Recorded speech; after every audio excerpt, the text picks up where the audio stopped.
Hi, I'm back once again. It's Laura. So, this message is from a vision, and in the vision, it's a man, and I can only see him basically from the chest up. And I thought his face looked kind of strange, but I couldn't pinpoint exactly what it was. But he seemed to be like kind of moving to like a music. Like I could even slightly hear the sound of music in the background, like maybe bongos or drums or something like that. So he's just sitting there basically moving a little bit to the music, and he puts his head down. And when he lifts his head up, he has on a wig. And then I realized what was wrong with his face. It was like fully made up like a woman. And this isn't no small guy who, you might think is a woman or something like that. Now, this is like a big dude, and he's like physically like made up like as a woman. So the message comes from Exodus 17:8. And Moses told his father-in-law all the Lord had done unto Pharaoh and to the Egyptians for Israel's sake, and all the travail that had come upon them by the way, and how the Lord delivered them. And Jethro rejoiced for all the goodness which the Lord had done to Israel, whom he had delivered out of the hand of the Egyptians. So the message is basically telling us about how Pharaoh refused to let the Israelites go, after Moses saved them from captivity and is moving them out of Egypt. Pharaoh kept coming back for them and coming back for them.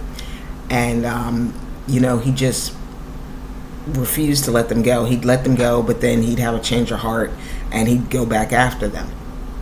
So that's sort of like what happens, like what's happening with me too in my life. It's just like, this person is like a Pharaoh in my life and just refuses to let me go and refuses to let me move on.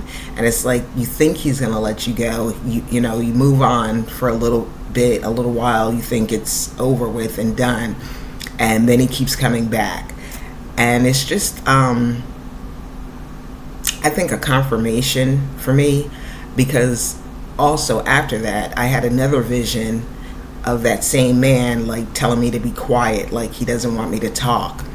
And that might be why I haven't been on the channel for so long, because, with the warfare, which I previously talked about, that I'm undergoing, it's like everything distracts me. Like when I first stopped working, I'm home and everything, and I'm comfortable.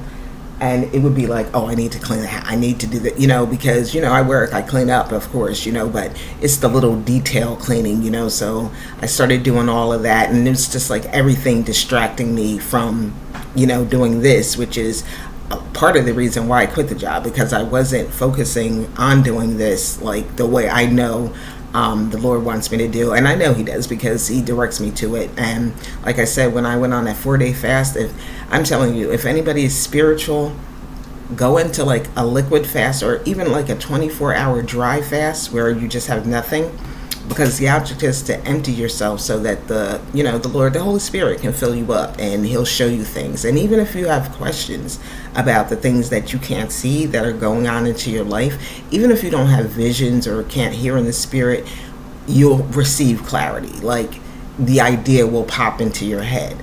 And what we don't really realize is people might not consider themselves as spiritual, but we have to look at our dreams. Like, you're not just dreaming things for no reason.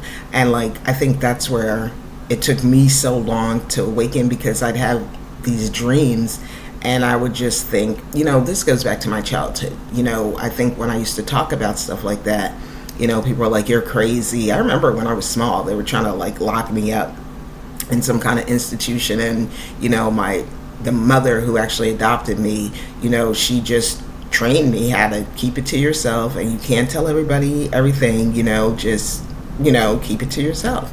And that's what I began to do. So, I hope this helps someone. And if there's pharaohs holding you down in your life, just look for guidance, look to God. And, even when you feel like you're in darkness, you can look towards the light, because there's always a way out. There's always a way to ask for forgiveness, even from the thing. In a previous video, I even said, pray for your enemies, because a lot of times they're so trauma filled and, hurt, and people don't understand. It's not hurt people. It shouldn't be like that. What you need to do is heal yourself so you can help somebody else and help the next person. Hope this helps somebody. Y'all have a great day. Thanks.